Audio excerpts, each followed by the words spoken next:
Good morning all of you. तो हम psychology पढ़ रहे थे। साइकोलॉजी में हम लोगों ने पढ़ा हुआ था जो पिछली क्लास में क्रिसमस का क्लासिफिकेशन। उससे पहले हिप्पोक्रेट्स के बारे में जाना था कि हिप्पोक्रेट्स ने जो अपने क्लासिफिकेशन दिए हैं वो कितने हैं और क्या हैं, इन सब चीज़ों के बारे में जाना था। और जो हमने पिछली क्लास थी उसमें क्रिसमस के क्लासिफिकेशन के बारे में जाना था। आज हम उसी से आगे पढ़ेंगे स्प्रेंजर का क्लासिफिकेशन। ठीक है, स्प्रेंजर क्लासिफिकेशन, स्प्रेंजर का वर्गीकरण। इन्होंने जो अपना वर्गीकरण जो बताया है, तो व्यक्तियों के मूल्यों के आधार पर इन्होंने जो ज्ञान मूल्य होते हैं व्यक्ति के, उसके आधार पर व्यक्तित्व का जो वर्गीकरण है इन्होंने 6 पार्ट में डिवाइड किया हुआ है। तो हम एक एक देखेंगे। इसमें पहला इन्होंने बताया है कॉग्निटिव। ठीक, कॉग्निटिव है, एस्थेटिक है, इकोनॉमिक्स है, पॉलिटिकल, रिलीजन, सोशल, ये इन्होंने बताए हैं।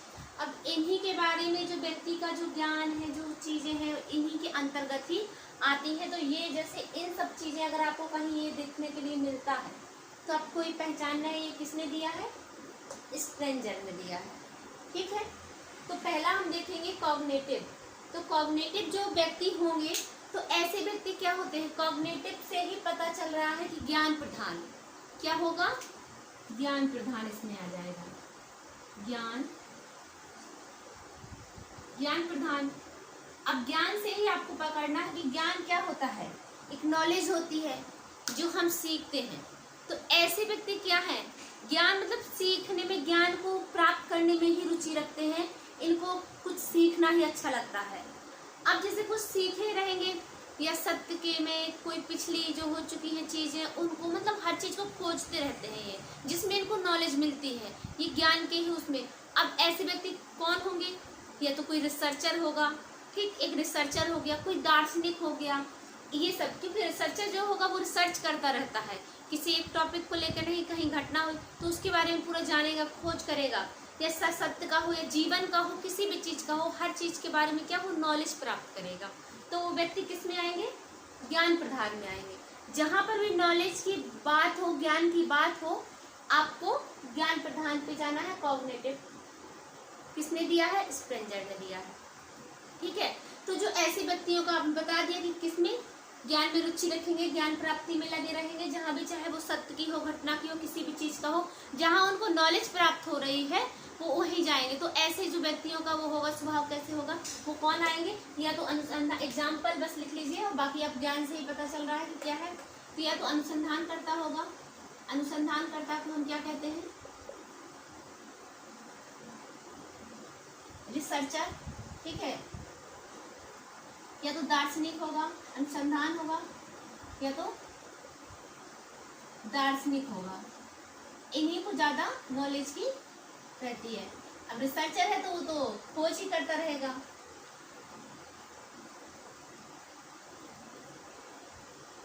रिसर्चर, ठीक, लिख दिया हमने, शोधकर्ता। हिंदी में अगर अनुसंधान है आपको लिखना शोधकर्ता, लिख लीजिए, शोधकर्ता, शोध करता। ठीक है, जहां पर शोधकर्ता की दार्शनिक, फिलोसफी, मतलब फिलोसफी क्या होती है, दार्शनिक होते हैं, हम सोचते हैं, विचारते हैं, नॉलेज उसमें प्राप्त करते हैं। ठीक है, तो अब हम दूसरा देखेंगे जो एस्थेटिक टाइप है। एस्थेटिक टाइप का जो व्यक्तित्व होता है वो होता है सौंदर्य प्रधान। क्या होता है, सौंदर्य प्रधान। ये इसमें कौन सी रुचि होती है, सौंदर्य की होती है, सौंदर्य प्रधान। इन्हीं वर्डों को आपको पकड़कर चलना है। पहला है कॉग्निटिव, तो ज्ञान प्रधान। दूसरा है एस्थेटिक, तो सौंदर्य प्रधान। सौंदर्य प्रधान ऐसे व्यक्ति क्या है, अपने जीवन में सौंदर्य का पोल आते हैं, सौंदर्य मतलब सौंदर्य में रुचि रखते हैं, सौंदर्य रुचि रखते हैं, जैसे कि सौंदर्य का अध्ययन करते हैं, अपने जीवन का वही एक लक्ष्य बना लेते हैं सौंदर्य के प्रति। अब ऐसा कौन होगा, कोई मूर्तिकार होगा, ठीक, मूर्तिकार हो गया, या नृत्यकार है, सौंदर्य इन्हीं को कहा जाता है ना, या चित्रकार है। तो ये सब किसके अंतर्गत आ जाएंगे, सौंदर्य के अंतर्गत आ जाएंगे। कोई चित्रकार जैसे आ जाए आपका, कौन सा प्रधान है, सौंदर्य प्रधान है। अब कोई मूर्तिकार है, मूर्ति कला वाला,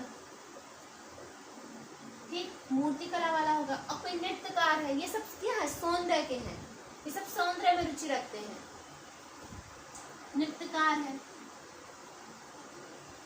नृत्यकार। तो आपको एग्जाम्पल आदि, ठीक है, आपको एग्जाम्पल ही याद रखना है। तो ऐसे व्यक्ति की रुचि काहे में होगी, सौंदर्य में होगी, सौंदर्य के अंदर ही रुचि होगी, ठीक है, और इसकी किसके अंदर होगी, ज्ञान के अंदर होगी। फिर अगला है इकोनॉमिक्स, अर्थ प्रधान, क्या हो जाएगा,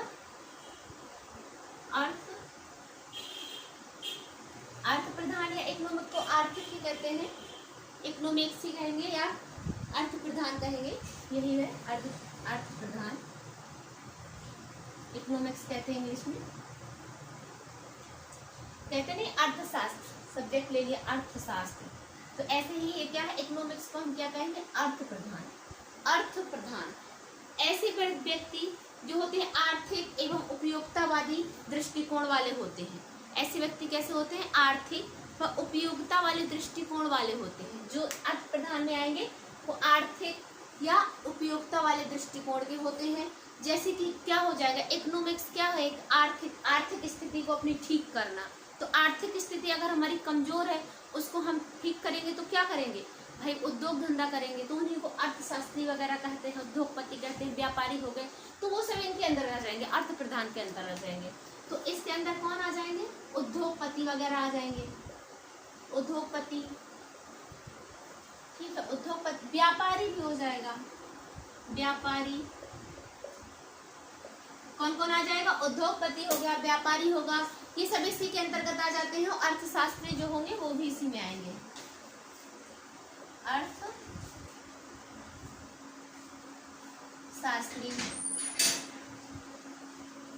अर्थशास्त्री, ठीक है। एग्जाम्पल आपको पकड़ते जाना है, बाकी रुचि तो सिर्फ इसी वर्ड से आपको पकड़नी है। आप इकोनॉमिक्स, अर्थ, हिंदी में अर्थ, तो अर्थ का मतलब आर्थिक, आर्थिक स्थिति को अच्छे से सुचारू रूप से चलाने के लिए भैया हम काम काज करेंगे, व्यापार करेंगे, उद्योग धंधे करेंगे, ये सब चीजें हमारी किसको ठीक करेंगे भैया, आर्थिक स्थिति को, इसलिए अर्थ प्रधान। पॉलिटिकल, अब राजनीति, राजनीति भैया आजकल तो सब जान लेंगे तुरंत, राजनेता वगैरह सब, राजनीति, राजनीति प्रधान, इनमें राजनीति वाला गुण होता है वो प्रधान होता है, राजनीति प्रधान। अब जो राजनीति प्रधान में आ जाएगा वो राजनीति में रुचि रखेंगे भैया। नेता लोग हो गए, जैसे हमारे नेता हुआ, कूटनीतिज्ञ, जैसे अब ना चुनाव का बहुत चलता है, अब तो बच्चा बच्चा भैया राजनीति करता है, वो चुनाव वाला तो तुम छोड़ ही दो, हर जगह अब राजनीति चलती है, तो अब तो कुछ है ही नहीं, तो आप जान लेंगे तुरंत कि राजनीति में, पॉलिटिकल में आ जाएगा तुरंत का राजनीति प्रधान। तो इसके अंतर्गत कौन आएंगे, ये राजनीति में मतलब रुचि रखेंगे। इसके अंदर जो आएंगे वो जैसे नेता हो गए, मरी योगी हो गए, पीएम मोदी, जो भी राजनीति के अंतर्गत जाएगा उसमें नेता नहीं, किसी किसी बच्चे का लीडरशिप वाले गुण आ जाते हैं, तो क्या बड़ा नेतागिरी कर रहा है, बड़ा ये कर, तो उसके एक गुण, ये क्या है, इन्हीं गुणों के आधार पे इन्होंने बांटा है। ऐसे हर व्यक्ति के अंदर एक गुण देखा है ना, उसी गुण के आधार पर उसको स्थापित कर दिया है उसी जगह पे। हम लोग आपस में ये सब चीजें जानते हैं, बोलते हैं, लेकिन नेचुरलिटी किसने दिया है, इन्होंने इसको लिखित स्थापित कर दिया, लेकिन वो व्यक्तियों में देखे जाते हैं, इन्होंने देखा तब ना लिखित स्थापित किया है, देख करके ही। नेता हुए, कूटनीतिज्ञ हो गए,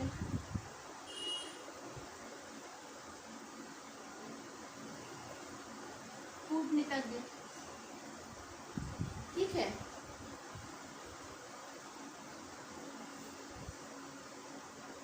कूटनीतिज्ञ।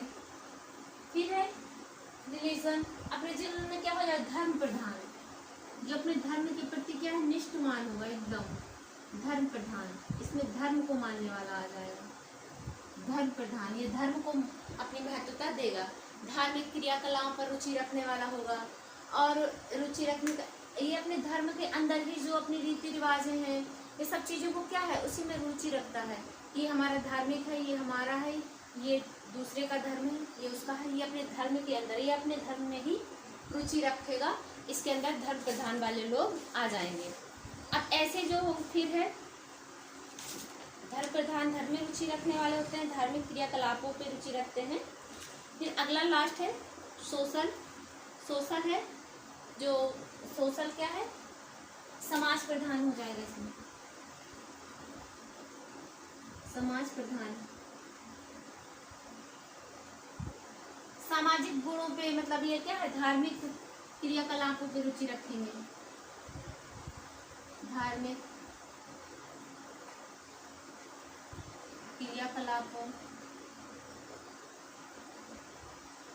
पर रुचि रखते हैं ये। और समाज प्रधान होंगे तो जैसे समाज सुधारक करता हो जाएगा, ये समाज को सुधारने का ही सब करेंगे। सामाजिक जो कार्यकर्ता हो गए, समाज सुधारक, ये सब इसके अंतर्गत आएंगे। समाज सुधारक या समाज कार्यकर्ता।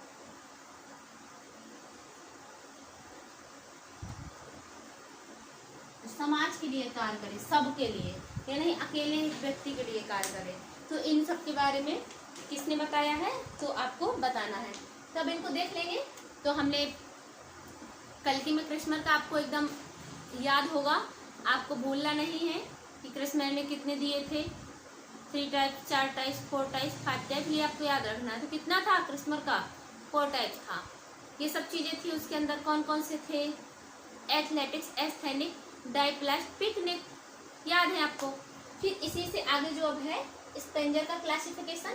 तो इन्होंने जो दिया है, पहला क्या दिया है, इन्होंने जो व्यक्तियों के मूल्यों के आधार पर, मूल्यों के आधार पर इन्होंने व्यक्तित्व को कितने भागों में बांटा है, व्यक्तित्व को इन्होंने 6 भागों में बांटा है। कितने भागों में बांटा है, 6 भागों में। ये भी इम्पोर्टेंट है, आप नोट डाउन कर लेंगे कि स्पेंजर ने कितने भागों में बांटा है, तो 6 भागों में बांटा है। पहला इन्होंने दिया है कॉग्निटिव, कॉग्निटिव बताया है इन्होंने। कॉग्निटिव में जो होगा वो ज्ञान प्रधान होगा। कॉग्निटिव जो ज्ञान प्रधान होगा, जो ऐसे व्यक्ति होंगे वो क्या करेंगे, ज्ञान में, जानने में रुचि रखेंगे, नॉलेज की प्राप्ति करने में रुचि रखेंगे।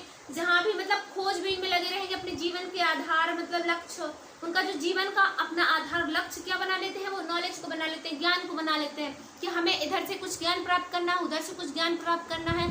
तो ऐसे व्यक्ति आप किनको कहेंगे, जो रिसर्चर होंगे। जो रिसर्चर होते हैं वो खोज ही करते रहते हैं, या साइंटिस्ट वगैरह हो गए, ये सब क्या है, खोजबीन में लगे रहते हैं। तो इनमें कौन सा गुण है, महत्वपूर्ण है, तो वो ज्ञान प्रधान, कॉग्निटिव टाइप गुण महत्वपूर्ण है। ठीक। फिर दूसरा है जो हमारा एस्थेटिक है। एस्थेटिक को हम कहते हैं सौंदर्य प्रधान, जो हमारे सौंदर्य में रुचि रखे, जो देख के एकदम से अच्छा लगे। तो सौंदर्य जो क्या होता है, जो हमारा चित्रकार हो गया, दार्शनिक हो गया, नृत्यकार हो गया, ये सब सौंदर्य प्रधान होते हैं कि सौंदर्य। फिर अगला है जो है इकोनॉमिक्स। इकोनॉमिक्स जो होगा वो अर्थ प्रधान होगा। अर्थ प्रधान मतलब हमारी आर्थिक स्थिति जिससे आती हो। तो आर्थिक स्थिति के लिए हम अपने ठीक करने के लिए क्या करेंगे, आप कैसे याद रखना, आर्थिक स्थिति ठीक करने के लिए हम काम धंधा वगैरह करते हैं। तो इसके अंतर्गत जो आ जाएंगे वो व्यापारी आ जाएंगे, व्यापारी हो जाएगा, अर्थशास्त्री हो जाएगा, उद्योगपति वगैरह हो जाएंगे। ये सब इनके अंदर कौन सा गुण होगा, तो अर्थ प्रधान, ये अर्थ के महत्व देंगे सबसे ज्यादा। पहले पॉलिटिकल जो होगा राजनीति शास्त्र होगा, राजनीति प्रधान होगा। राजनीति प्रधान में क्या आ जाएंगे, ये सब राजनीति में रुचि लेते हैं, सिर्फ लीडरशिप में ही रुचि लेते हैं। जैसे हमें चारों लोग, जैसे आपस में कई लोग होते हैं, आपस में तो पता चल जाता है कि इसमें लीडरशिप वाले गुण हैं, ये आगे चल के नेता बनेगा, ये सब ये करेगा। तो उसमें पहले से ही ये गुण उज्जवल होने लगता है, झलकने लगता है, सामने से पता चल जाता है कि आगे चल के ये क्या करेगा। तो जो राजनीतिक प्रधान होगा वो क्या, कौन आएगा, नेता आएगा, कूटनीतिज्ञ आएगा। फिर है रिलीजियस, मतलब धर्म प्रधान, रिलीजन को मानने वाले होंगे तो वो धर्म प्रधान होंगे, जो हमारे धार्मिक को, हमारे धर्म को मानने वाले होंगे, जो हमारे धार्मिक क्रियाकलाप हैं उनमें रुचि रखेंगे। और ये व्यक्ति अपने धर्म के अंदर रहकर ही कार्य करते हैं, वो धर्म प्रधान होते हैं। ठीक। फिर है सोशल जो होगा समाज प्रधान होगा। ये क्या है, समाज के प्रति, अपनी समाज को सुधारेगा, अपनी समाज की देखभाल करेगा, समाज का कार्यकर्ता बनेगा। तो समाज जो, तो उनको हम क्या कहेंगे, समाज सुधारक, समाज कार्यकर्ता। जैसे हमारे नेता लोग ये बन जाते हैं ना, तो ये समाज मतलब समाज का कार्यकर्ता, कार्य देखभाल करते हैं। तो ये अब आपको ये एकदम से लर्न हो गए होंगे कि स्पेंजर का क्लासिफिकेशन कितना टाइप का है, वो 6 टाइप का है। शरीर मूल्यों के आधार पर इन्होंने कितने भागों में, 6 भागों में डिवाइड किया है। शरीर इन्होंने 6 भागों में शरीर मूल्यों के, शरीर मूल्यों के आधार पर 6 भागों में बांटा है। अब लाइन से आपको एकदम रट लेना है। पहला क्या है, कॉग्निटिव, फिर एस्थेटिक, फिर आपका आप ये नहीं कि सीक्वेंस से ही आपको याद रहे, आप कहीं भी कोई भी लगा सकते हैं, लेकिन 6 आपको लगाने हैं। ठीक है, पहला आपका हो जाएगा कॉग्निटिव, फिर एस्थेटिक्स, पॉलिटिकल हो गया, इकोनॉमिक्स हो गया और सोशल हो गया और खत्म रिलेशन, धर्म वाला। तो आपको ऐसे याद रखना है, कॉग्निटिव, एस्थेटिक, रिलेशन वाला हो जाएगा, पॉलिटिकल वाला हो जाएगा और इकोनॉमिक्स हो जाएगा, सोशल हो जाएगा। ठीक है, फिर अगला जो क्लासिफिकेशन अब हम पढ़ेंगे इससे आगे वाला है जो दूसरा, सेल्डन का क्लासिफिकेशन। सेल्डन ने जो व्यक्तित्व को है कितने भागों में बांटा है और विलियम सेल्डन ने मतलब कैसे व्यक्तित्व का वर्गीकरण किया है, किसके आधार पर किया है। तो मैं आज बता देती हूँ कि सेल्डन ने जो अपना मतलब व्यक्तित्व शरीर गठन है, तो व्यक्ति की शारीरिक गठन के आधार पर सेल्डन ने कितने भागों में बांटा है। हम लोग क्रैस्मर वाले में भी देख चुके हैं कि 3 भागों में ही उसको बताया गया था सेल्डन का वो, तो उन्होंने 3 भागों में ही बांटा है। तो सेल्डन का क्लासिफिकेशन है जो हम कल की क्लास में, नेक्स्ट क्लास में देखेंगे। आज के लिए इतना ही। थैंक यू, खुश रहिए, मस्त रहिए।